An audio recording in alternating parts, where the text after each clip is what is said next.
जय श्री कृष्णा दोस्तों, आप सभी का स्वागत है। आज हम देखेंगे कि कामदा एकादशी की पूजा हम किस प्रकार करें।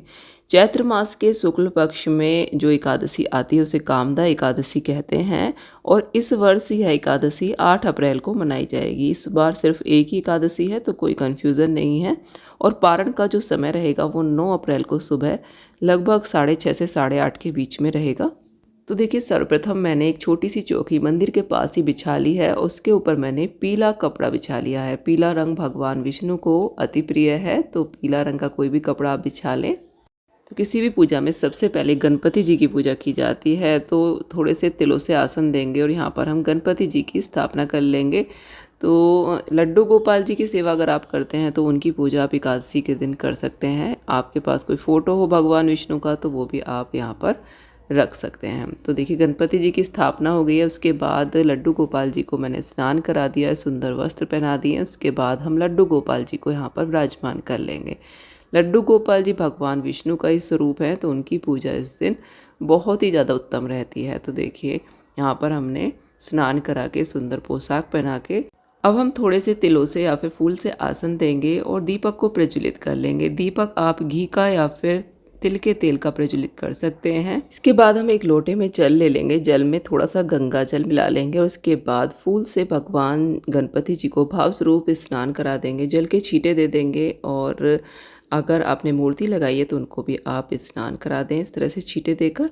उसके बाद हल्दी से हम भगवान का तिलक करेंगे। श्री हरि विष्णु को हल्दी अति प्रिय है। हल्दी से या फिर पीले चंदन से आप तिलक करें। उसके बाद भगवान गणपति जी को रोली से मैं तिलक कर दूंगी और दीपक को भी मैंने हल्दी और रोली से तिलक कर दिया है और राधा माता को भी मैंने रोली लगा दी है। उसके बाद हम फूल समर्पित करेंगे।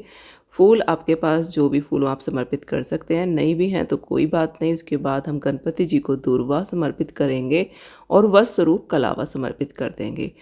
गणेश जी को हम जनेऊ भी समर्पित कर सकते हैं। तो इस प्रकार देखिए, राधा कृष्ण को भी मैंने वस्त्र रूप कलावा समर्पित कर दिया है। लड्डू गोपाल जी को हमने पोशाक पहना दी थी। इसके बाद हम धूप दिखा देंगे और तुलसी दल समर्पित करेंगे। तो देखिए, मैंने तुलसी की मंजरी भी भगवान के लिए तोड़ी है। आपके तुलसी पर अगर मंजरी हो तो आप ज़रूर भगवान को समर्पित करें। इस प्रकार आप पानी में रख दें तो ये कई दिनों तक भी बिल्कुल ताज़ी रहती है, मुरझाती नहीं है। पत्तियां भी आप इस प्रकार ही रख सकते हैं। एकादशी के दिन तुलसी की पत्ती मंजरी नहीं तोड़नी चाहिए, तो एक दिन पहले ही तोड़ के इस प्रकार रख लेनी चाहिए। तो ये भगवान के पास रख लेंगे और एक तुलसी की पत्ती मंजरी सहित मैं भगवान को चढ़ा दूंगी। इस प्रकार देखिए, तुलसी की पत्तियों को जब हम पानी में रखते हैं तो कई दिनों तक हमारी तुलसी ताज़ी रहती है। इसके बाद हम भगवान को इत्र लगा देंगे।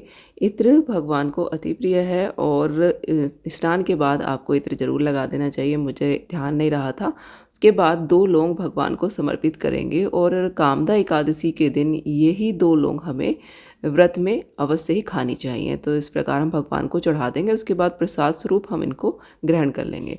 यहाँ पर मैंने बतासे का भोग भगवान को लगाया है। जो भी हम भगवान श्री हरि को भोग लगाएंगे उसमें हम तुलसी दल अवश्य डालेंगे। हमने जल भी देखिए यहाँ पर भगवान के लिए रख दिया है। गणेश जी को अलग से भोग लगा देंगे प्रसाद और इसमें हम तुलसी दल नहीं डालेंगे। तो कामदा एकादशी में हवन करने का बहुत अधिक महत्व है। तो 2 लौंग के जोड़े आप जरूर इस दिन हवन में इस प्रकार चढ़ाएं। आम की लकड़ी से या फिर गाय के गोबर के उपले से आप हवन कर सकते हैं।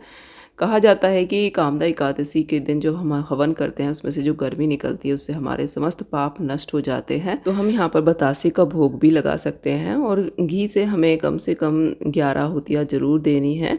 तो इस प्रकार से सर्वप्रथम गौरी गणेश के नाम से, सभी पितरों के नाम से, सभी देवी देवताओं के नाम से, श्री हरि विष्णु का जो भी मंत्र आपको आता हो उसको बोलते हुए आप आहुतियाँ दे दें। कामदा एकादशी में हवन जरूर करना चाहिए। भले छोटा सा हवन करें तो बहुत अधिक महत्व होता है और हमारे समस्त पाप नष्ट हो जाते हैं।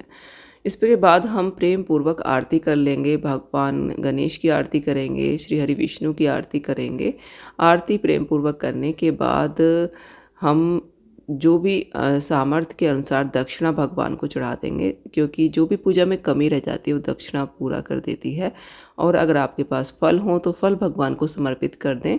यहाँ पर थोड़े से तिल हाथ में लेकर हम एकादशी की व्रत कथा पढ़ लेंगे या फिर सुन लेंगे और कथा समाप्त होने के बाद तिल भगवान के चरणों में और जल के लोटे में छोड़ देंगे और एकादशी की जो पुस्तक है उसको भी हम यहीं पर रख लेंगे। इस प्रकार से एकादशी की पूजा हमारी संपन्न हो जाएगी। और देखिए जो यहाँ पर शाम को भी इसी चौकी पर हमें पूजा करनी है। तुलसी जी पर भी हमें दीपक एकादशी के दिन ज़रूर लगाना चाहिए। तो एकादशी का जो व्रत है वो बहुत ही उत्तम होता है। अगर व्रत नहीं भी करते हैं तो इस दिन अवश्य हमें पूजा करनी चाहिए और कथा सुननी चाहिए। आपको आज की पूजा विधि अगर अच्छी लगी हो तो लाइक ज़रूर करें और हमारे चैनल को सब्सक्राइब करें। जय श्री कृष्ण।